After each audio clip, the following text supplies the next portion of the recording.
important remarcar que estem tenint aquest debat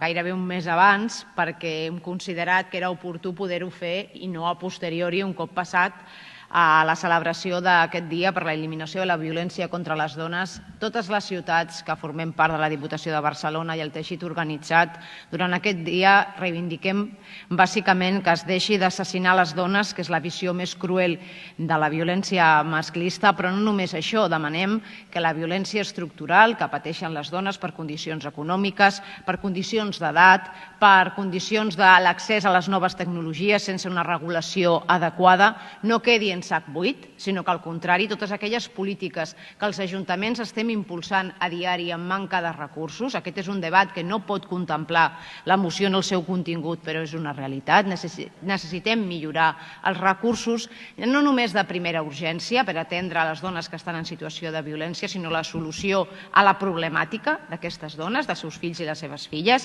incrementar les places residencials, si aquest és el model, que també podríem parlar si aquest ha de ser el model, si ha de ser la víctima i els seus fills, filles, els que han de marxar i no el victimari, però a dia d'avui aquesta és l'estructura de serveis assistencials que tenim per les dones que estan sota situació de violència i hem de reforçar aquestes places. També hem de garantir l'ocupabilitat de les dones. La violència econòmica també és un fet que ens marca a diari i ho vivim amb les ciutats. En moltes de les circumstàncies que les dones que assisteixen als serveis socials ens hi trobem. Hem també d'impulsar el paper de protecció contra les violències intergeneracionals i això en certa manera també ho deixa veure la moció. És qüestió de recursos, és qüestió de compromís i sobretot la Diputació de Barcelona, quin és el paper que ha de tenir per acompanyar totes aquelles polítiques locals que s'estan duent a terme en els respectius municipis. I jo crec que això és el que en definitiva està reafirmant aquesta moció. Com podem acompanyar, com podem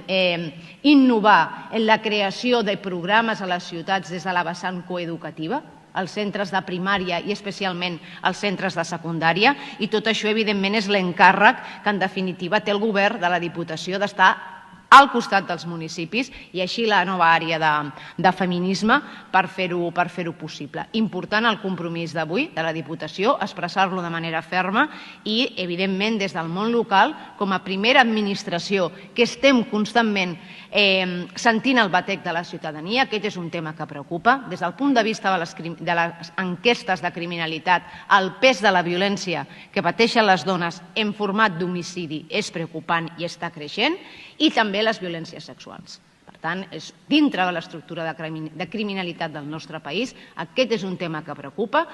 els professionals de la seguretat i, evidentment, també preocupa als municipis. Important fer aquesta declaració avui. Agraeixo molt també la intervenció que ha fet el Partit Popular de sumar-se a la lluita contra la violència i des de la Diputació de Barcelona hem d'apoyar i donar suport a tots aquells programes que estan desenvolupant els nostres ajuntaments en aquesta línia.